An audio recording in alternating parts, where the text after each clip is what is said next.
Atensyon mga senior citizens, narito po ang mga benepisyo na makukuha sa ilalim ng National Commission of Senior Citizens or NCSC.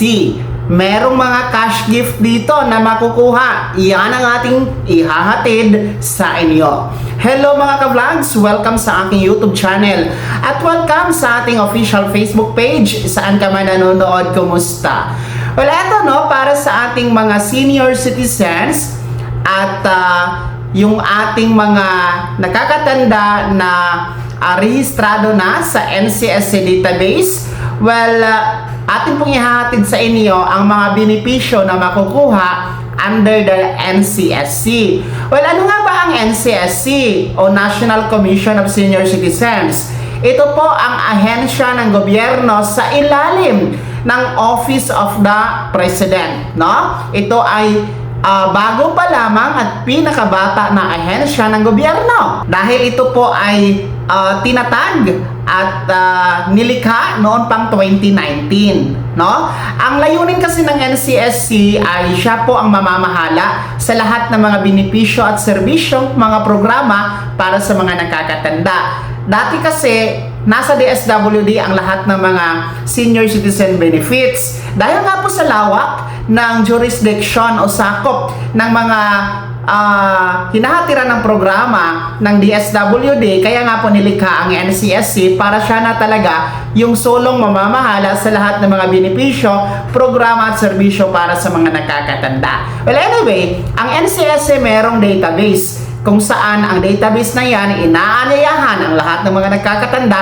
na mag-rehistro. Sa ngayon, nasa 9 million mahigit na po ang nakaregister dyan. Pero ang target talaga, nasa 12 million kasi tinatayang nasa mahigit 12 million ang bilang ng mga Filipino senior citizens. Well, ang registration na yan ay online lamang gamit ang inyong cellphone o di ka naman tumungo sa OSCA o regional office ng NCSC na nasa inyong lugar nang sa ganon matulungan kayo sa pagpaparehistro walayang bayan. Well, ano nga ba ang mga benepisyo na hawak ngayon ng NCSC?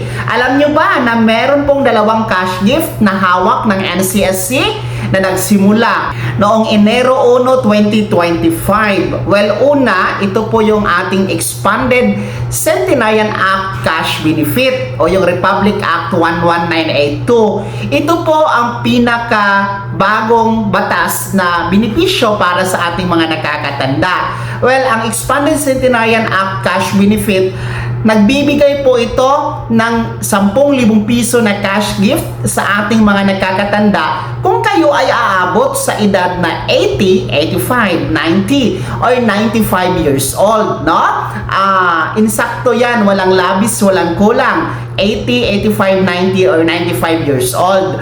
Well, every 5 years kayo makakatanggap ng 10,000 piso. Depende kung aabot tayo sa mga specific na mga milestone na edad na yan, no? Yung 80 years old, 10,000 pesos. Pagdating ng 85 years old, pwede ka ulit makaka-apply ng another 10,000 pesos and then hanggang 95 years old, okay? Ito po ay sinisimulan na at actually every month meron pong cash distribution ang ginaganap, no, para sa ating mga nakakatanda. Well, ang ating pong 10,000 pesos cash gift, pwede itong i-advance, i-apply 6 months bago ang birthday ninyo o 6 months bago ang birthday sa edad na 80, 85, 90 or 95 years old. Okay? So, this is cash gift. Hindi ito ayuda kasi nga batas ito, mga ka-vlogs.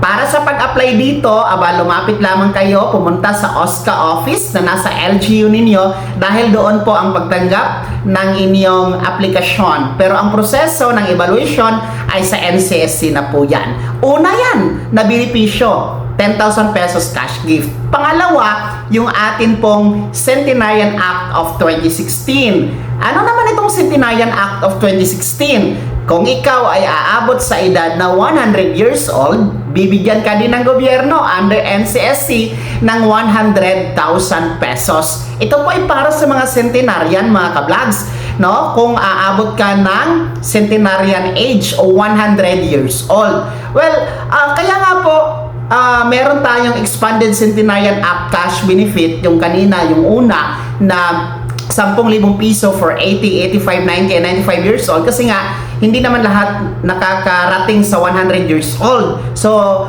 bibihira lang talaga ang umabot sa 100 years old. Kaya nga po, inamindahan ito at nagkaroon yung Republic Act 11982 o yung Expanded Centenarian Act cash benefit. Pero, kung aabot talaga tayo sa 100 years old, ang Centenarian cash gift na 100,000 pesos, makukuha natin. Aside from that, meron pong letter of felicitation or sulat ng pagbati mula sa Pangulo ng Pilipinas, a flower of bouquet na matatanggap. And then, merong mga LGUs na nagbibigay din po ng hiwalay na cash gift para sa kanilang mga centenarian constituent, no? Depende po yan sa LGU na kinabibilangan ninyo, mga ka-vlogs. So, itong dalawang cash gift na ito, the Expanded Centenarian Act cash benefit na 10,000 pesos at ang Centenarian cash gift na 100,000 pesos, parihong hinahawakan ng NCSC mula pa noong Enero 1, 2025 hanggang sa kasalukuyan. Nasa kanila ang pamamahala ng distribusyon at pondo dito. So yan na ha, ang dalawa na benepisyo sa ilalim ng National Commission of Senior Citizens or NCSC. Kaya magrehistro na para madali kayong makakuha ng mga cash gift na yan. Kaya naman, mga senior citizens, inyong komento at reaksyon sa balitang ito, ibahagi niyo po sa comment section na nasa baba. Maraming salamat sa pagtutok. God bless. Mag-ingat mga ka-vlogs.